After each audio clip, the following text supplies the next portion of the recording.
Well, there seems to have been a little bit of confusion over our letter writing process, and people are not confident that these letters are working when in actual fact they're working 100%. So, what I'm going to attempt to do today is to take you through the legislation that I used in formatting these letters and hope that this helps you to understand at a deeper level why these letters work and how they work. So let's start by saying that the letters will only work if they're addressed to a living man. Now, in the previous videos I've done, I've told you that people like Inland Revenue, WINS, and government departments name all their computers and they use the computers to generate letters. Now, if you respond to that computer, the a living man behind it will then step up because they know they're going to get a commission. So you must identify the party or a party within that department that is writing to you and address that party. If you don't, you're addressing a table, a chair, a computer, and they're inanimate objects, therefore they cannot respond to you. So make sure you address a living person.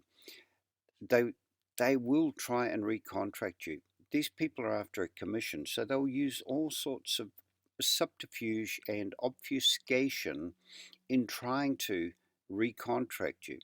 The most important part is to not fall for it. Okay, so by uh, asking questions of the sometimes they'll send a letter back from a different person, which will just be another computer. So you must respond to that. But if they call you on the phone, very important that you say to them, sorry, I don't do business on the phone. Anything you have to say must be in writing, signed under your full commercial liability. And that will normally get rid of them. They don't like to pay, I can assure you. And once again, our response must always address their status. Remember that all are equal under the law. They cannot address a man because we're equal under the law. They are only administering deceased estates. So do not fall for the subject matter. That will get you into argument, and automatically you go into argument, you will pay the bill. So let's look at the letter that we wrote, and you'll notice in red there the living agent. Let's just, for the sake of this exercise, call the living agent Johnny Depp. So, dear Johnny Depp, we received a notice, blah, blah. Okay, the last sentence there. To clarify the situation, would Johnny Depp kindly respond to the following questions to above within 14 days, with the stipulation that Johnny Depp's non-response will be acknowledged as tacit acceptance and admission. High Court Rule 8.48. Now that's a new bit that we've added there, and so let's explain that. Uh, what we had before was okay, but this is even better, and I'll explain it to you because I didn't put this in because I didn't think it necessary. But let's just explain it a bit so that you do understand. Okay, this sentence is our judgment. This sentence is what kills them. You cannot change this sentence. If you take this sentence out, you will not have judgment. And I've seen people change this sentence to say, your prompt response is appreciated. You're not going to get the tacit acceptance and admission by doing that. So let's have a look at that. The stipulation is one of the key parts to this sentence and to the whole letter. It's a material condition, requirement, or article in an agreement. Okay, so if we get the stipulation, we have an agreement with the other party.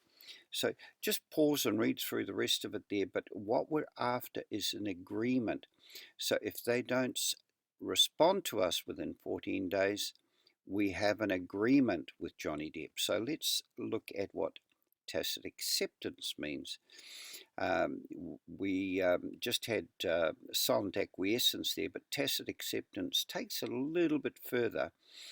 tacit, existing, inferred, or understood without being openly expressed or stated, implied by silence or silent acquiescence. So we've included everything by putting tacit acceptance instead of just silent acquiescence. Okay, now the admission, okay, is part of the stipulation. They're admitting, and it comes under the High Court Rules 8.48, which we'll go through later. Okay, so how do we get our judgment? By asking the following 6 questions. Now, you have seen these questions before. Is Johnny Depp an agent of the Crown? Of course he is. Is Johnny Depp sworn to uphold New Zealand legislation? Yes. If so, would Johnny Depp kindly show us a copy of the goods and services we ordered? They can't do that. Is Johnny Depp willing to take the stand to testify? Nope, he will not. Does this notice comply with Section 240 of the Crimes Act? No, they face jail time. Should this not be treated as discharge for misrepresentation under Section 40 of the Contract and Commercial Law Act 2017, or paid in full tittle? We have added a new word. Thank you, Carl, for that word.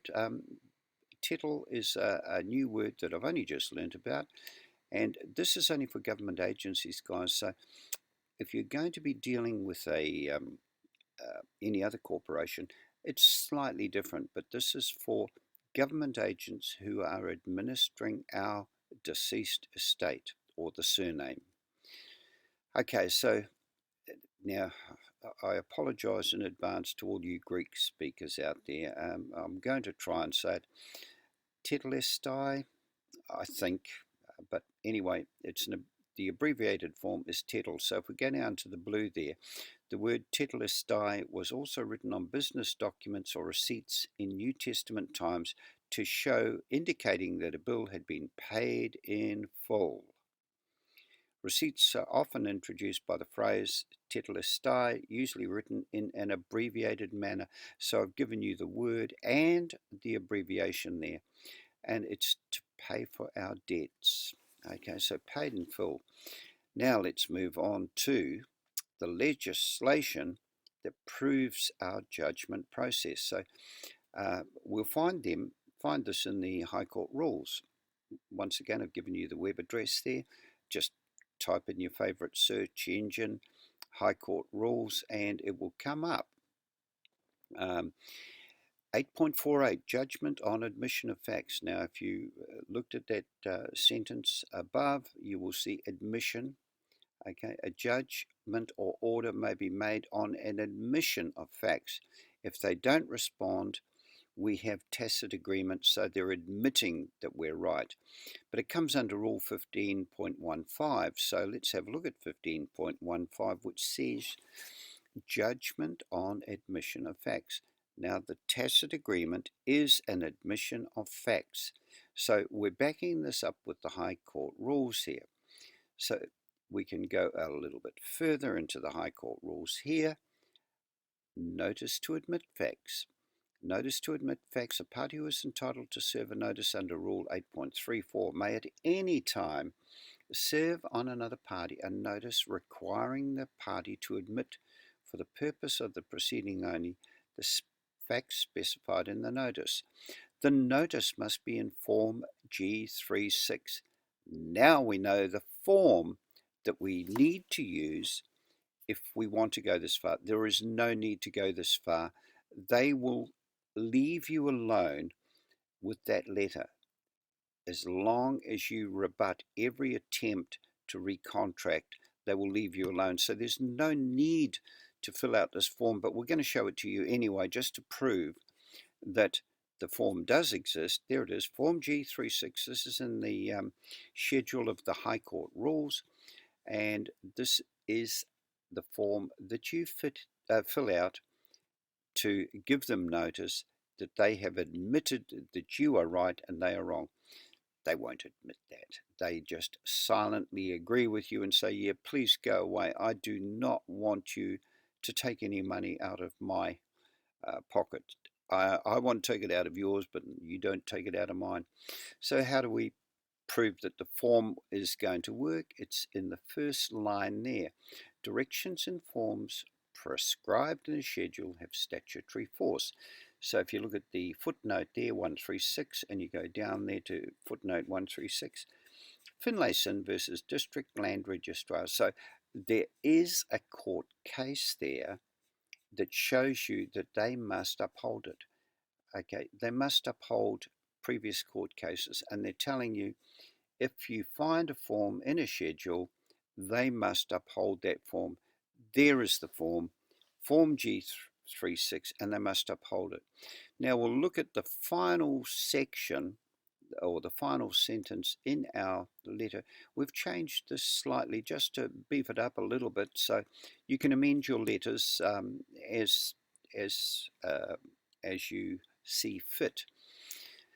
So what we're doing as a principal in this matters, we, John Henry, now notice Johnny Depp that this is a cease and desist order until this dispute is finalised with the stipulation, there we go, stipulation once again, which means agreement, that any further contact will invoke the fees contained in our schedule, so you attach your schedule, and a lien lodged on the PPSR against the personal property of Johnny Depp. Okay, that should scare the living daylights out of them because we have done that before and they don't like it. So, look, I hope that's cleared up the confusion. These letters are very powerful, and just feel confident in writing them and helping other people to write them and send them out to all these commissioned agents who are trying to get a commission out of us by making us reach into our pocket and pay for stupid little things that we don't need to. Hope that's helped.